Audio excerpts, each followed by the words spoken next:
ગામની જનતાએ રાજકીય આંદોલનની જાહેરાત કરી છે। કોઈ પણ રાજનેતાને આંદોલનમાં જોડાતા પહેલા રાજકીય પદેથી રાજીનામું આપવું પડશે।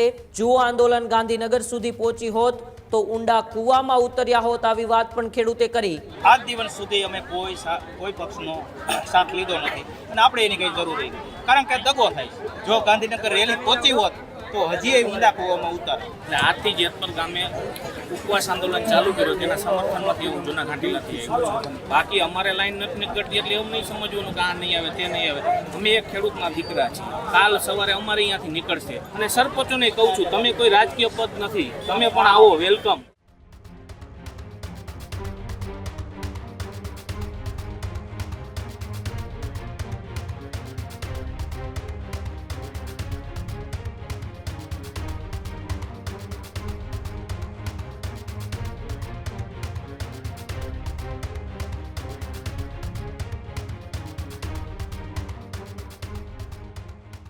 જેતપરની અંદર આજે વીજ લાઇનના થાંભલા વિરુદ્ધ ખેડૂતો ઉપવાસ આંદોલન પર બેઠા છે।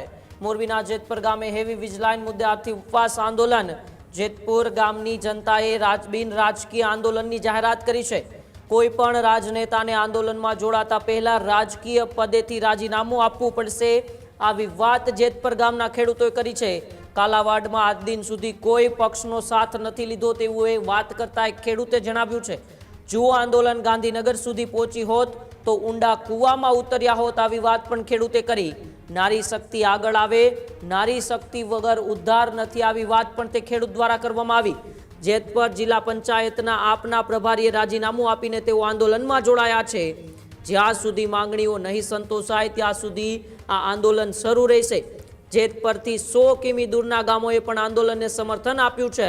ત્યારે હવે એક નવી લડત છે તે જેતપર ગામના ખેડૂતો લડી રહ્યા છે અને જેતપર ગામની અંદર જ છાવણી બનાવીને ઉપવાસ આંદોલન પર બેઠા છે। આજથી એ સાધુ સંતોની હાજરીમાં, આગેવાનોની હાજરીમાં ઉપવાસ આંદોલનની શરૂઆત થઈ છે। ત્યારે ગામે ગામથી ખેડૂતો પણ આવી રહ્યા છે। રાજકીય નેતાઓ છે તે રાજકીય નેતાઓને નો એન્ટ્રી કરવામાં આવી છે। જો કોઈ રાજકીય નેતાને આ આંદોલનનો ભાગ બનવું હોય તો પછી તેમને રાજીનામું આપવું પડશે, આવું અલ્ટિમેટ પણ ખેડૂતે આપતા શું કહ્યું, આવો આપણે ખેડૂતોને સાંભળીએ। મોરબીના જેતપર ગામે આજથી જે ખેડૂતોનું પાટવું આંદોલન છે તે શરૂ થઈ ગયું છે, જેમાં બિન રાજકીય જે લડત છે તે નક્કી કરવામાં આવી છે અને તેમને કહી શકાય કે કોઈ પણ રાજકીય પાર્ટીના આગેવાનો હોય તો તેમને રાજીનામું ધરી અને ત્યારબાદ જ આ છાવણીની અંદર આવું અને ખેડૂતોના સમર્થનમાં આવું તેવું સ્પષ્ટપણે કહેવામાં આવ્યું છે। સાથે સાથે અન્ય જે જિલ્લાઓ છે ત્યાંથી પણ ખેડૂતો છે તે આજે આમરણ ઉપવાસ ચાલુ થયો છે તેમાં મુલાકાત લઈ રહ્યા છે। શરૂઆત હું જે કાલાવાડથી જે ખેડૂત આવેલા છે તેમની સાથે વાત કરી કે તો ક્યાંથી આવે છો અને જે રીતે ખેડૂતો લડાઈ આપી રહ્યા છે તેના સમર્થન માટે મારું નામ રમણભાઈ ગાંડુભાઈ પટારિયા, મારા મોબાઈલ નંબર 9874966800। કોઈ ખેડૂત મિત્રોને આપણી સાથે વાત કરવી તો કરી શકે, કારણ કે હવે આપણે બધાના સાથ સહકારી અમે કાલાવાડ તાલુકામાં 4/4/2013થી ભારત માતાનું દીપ પ્રગટ્ય કરી 18 વર્ષ મળી બિન રાજકીય આજ દિવસ સુધી અમે કોઈ પક્ષનો સાથ લીધો નથી અને આપણે એની કંઈ જરૂર નથી, કારણ કે દગો થાય, નજર હમો થયો ને એટલે અમે દગાને ઓળખી છીએ। એટલે આ ખેડૂતોએ ખરેખર આ વાત સમજી છે। હું આ ખેડૂતોને હાથ જોડીને વંદન કરું છું, નમન કરું છું, કારણ કે ખેડૂતોને સમજણ આવે। જો ગાંધીનગર રેલી પહોંચી હોત તો હજી ઊંડા કૂવામાં ઉતારે। જીવ થયું હોય ગાંધીનગર જવા નથી દેતા તો અમને ખબર, ગમે એ રોકે અને પોલીસ એનો બળ પ્રયોગ કરે, પણ જ્યાં એને દગો કર્યો છે એ ખેડૂતોને સમજાવે છે। સમજી ગયા એટલે ખેડૂતોની એકતા થાય, ખેડૂતોની એકતા થઈ જ ગઈ છે। નારી શક્તિ, ગુજરાતભરની નારી શક્તિ આગળ આવે, કારણ કે નારી શક્તિ વગર ઉદ્ધાર નથી। જ્યારે રાક્ષસો અન્યાય કરતા, કે માનવનું મારણ કરતા, જાનહાનિ કરતા, ત્યારે દેવી દેવતાઓ પ્રગટ થયા છે। એટલે નારી શક્તિમાં શક્તિ છે, એ શક્તિને આપણે આગળ લેવાની છે અને વહેલી તકે ત્યાં થાંભલાની પરોજણ છે, અમારે નથી જોતા ને એને ઊભા કરવા છે। ભલે ઊભા કરે તો ભલે કરે, પણ એને વળતર દેવું નથી। એટલે હવે અમારે ઝટકા મૂકવા જોઈએ। હવે અમે કાંઈ નથી કરવાના, સરકારી જે ઝટકા મશીન આવે છે એ અમે ઝટકા મૂકવાના છે। શું કરવાના છે? ખર્ચીકોર અમારો જે ખેત પેદાશ ઉત્પાદન છે વાવવાના છે, ઝટકા મૂકવાના છે। કોઈ ગુણ રોજ આવે તો એ ન આવે અને દગાખોરના દીકરા પોલીસને મૂકે છે તો એ વિચારે। એટલે અમારા ઝટકાને કોઈ અડચણ ન આવતા નકર અમે એથી વિશેષ કાંઈક ગોઠવશું. બાકી તમે અમારા ખેતરમાં આવી શકશો નહીં. બિલકુલ. તો જે કાલાવાડથી આવેલા જે ખેડૂતો છે તેમને વાત કરી છે, સાથે સાથે જે આંદોલન ચાલુ થયું છે તેમાં જે આમ આદમી પાર્ટીના જે લોકો છે તે પણ રાજીનામા આપી રહ્યા છે. તેમની સાથે આપણે વાત કરીશું. જે રીતે આમ છે પાર્ટીના ખેડૂતોનો રાજીનામા કયા હોદ્દાઓમાં હતા અને માટે રાજીનામું હતા? હું આમ આદમી પાર્ટીમાંથી જેતપુર જિલ્લા પંચાયત પ્રભારી તરીકે હોદ્દામાં હતો અને મેં આજે જેતપુર ગામના ખેડૂતોને સમર્થન આપી રાજીનામું આપ્યું છે. આ આંદોલન પાર્ટ 2 આમરણનું ઉપવાસમાં હું પણ આવનારા દિવસોમાં બેસવાનો છું અને સમગ્ર ગુજરાતના ખેડૂતોને કહું છું, જ્યારે પણ મારું કામ કરે હું હર હંમેશા ખેડૂતોને સાથે રહું.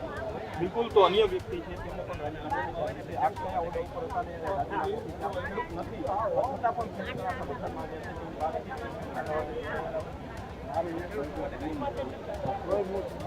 આમ આદમી પાર્ટીમાં જોડાયેલો છું તેના ઉપરથી મેં રાજીનામું આપેલું છે. જિલ્લા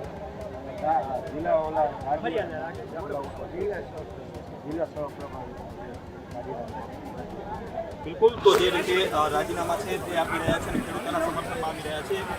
જે રીતે ખેડૂતો આજથી પાર્ટ 2 આંદોલન શરૂ કર્યું છે. અગાઉ પણ જે રીતે ખેડૂતો લડાઈ આપી હતી, પરંતુ ક્યાંક ને ક્યાંક રાજકીય હાથો બની અને તેમના ભોગ બની જતા હતા. પરંતુ હવે આમરણ તપાસ શરૂ થઈ છે. એ પહેલાં આપણે કલેક્ટરને રજૂઆત કરી, સરકારને કરી, પ્રતિક ઉપવાસ કર્યો. આ સરકારે એમાં કોઈ નિર્ણય લાવ્યો. એટલે આજથી જેતપુર ગામે ઉપવાસ આંદોલન ચાલુ કર્યું તેના સમર્થનમાંથી હું જૂના ઘાટીલાથી આવ્યો છું. જ્યાં સુધી ખેડૂતની માગણી સંતોષાય નહીં ત્યાં સુધી અમે એના સપોર્ટમાં છીએ. જ્યાં સુધી યોગ્ય વર્તન ન મળે, પ્લસ જે પોલીસનો દમન છે એનો ન્યાય ખેડૂતને જોઈએ. બાકી અમારે લાઈન નથી નીકળતી એટલે એવું નહીં સમજવાનું કે આ નહીં આવે તે નહીં આવે. અમે એક ખેડૂતના દીકરા છીએ. કાલ સવારે અમારે અહીંયાથી નીકળશે. હવે આને તો વેચી નાખ્યું અદાણી પાસે, સરકાર આખી ગીરવે મૂકાઈ જશે. એટલે આ પુષ્કળ લાઈન નીકળવાની છે. એટલે હું તમામ આજુબાજુ ગામના આગેવાનો રાજીનામા દઈને ખેડૂતના સમર્થનમાં આવો અને સરપંચોને કહું છું, તમે કોઈ રાજકીય પદ નથી, તમે પણ આવો, વેલકમ. આમાં કોઈને બંધીશ નથી. રાજકીય પાર્ટીના હોદ્દેદારને બંધીશ છે, સરપંચોને નથી. એટલે હજી ડરીને જે સરપંચો નથી આવતા એને મારું ખુલ્લું કહું છું કે આવો, કોઈ તમારું કાંઈ નથી કરી લેવાના. તમે જે પદ ઉપર બેઠા છો તે ખેડૂતના હિસાબે છો.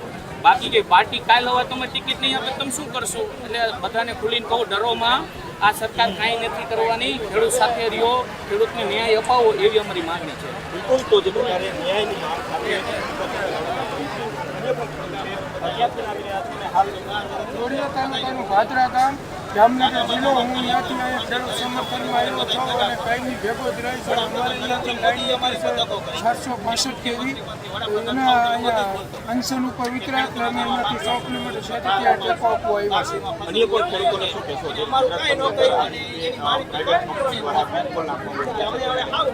હું તો એક જ માંગ કરું છું કે હર હંમેશા માટે ખેડૂતોને ભેગા રહ્યો, સાથ અને સહકાર આપો તો જ આ લોકો પાછા વર્ષે અદાણી અને અંબાણી દેશને વેચી નાખશે, ખેડૂતને કાંઈ ફાયદો નથી. બિલકુલ. તો જે પ્રકારે જે ખેડૂતો છે તેમના સમર્થનમાં દૂર દૂરથી લોકો છે તે આવી રહ્યા છે. તેમને અત્યારે જે પ્રકારે વાત કરીએ તો અન્ય જિલ્લાઓથી જે ખેડૂતો આવી રહ્યા છે રમેશભાઈ નંદાસા. શું કહેશો? કે પ્રાઇવેટ કંપની દ્વારા બિલકુલ નાખવામાં